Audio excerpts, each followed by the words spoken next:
Merhaba, ben Sezai Kaya, Gümrük ve Ticaret Müfettişi. Bugün sizlere Excel'de sağdan ve soldan formülünü anlatacağım. Bu formül aslında daha önce anlattım. Hücrelerin içinde belirli kısımları silme formülüyle aynı işlevi görüyor. Buradaki komutla hücrenin sağından veya solundan istediğiniz kadar karakteri alabiliyorsunuz. Örneğin şuradaki beyannamelerin sağından beyannamelerin sayılarını alalım sadece. Bunun için eşittir sağdan diyorum. Hücreyi tıklıyorum. A2 hücresinden. Kaç karakter alsın sağdan? 6 karakter. Beyanname sayısı 6 karakter oluyor. 6'ya yazdık. Enter'a bastık. Bakın beyannamenin sayısını aldı.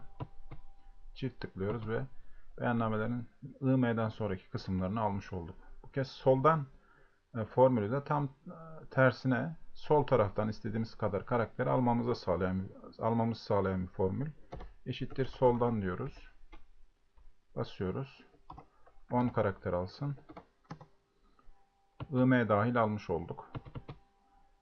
Soldan formülüyle de beyannamenin solundan 10 karakter almış olduk. Sağdan ve soldan formülü bu kadar. Beni dinlediğiniz için teşekkürler.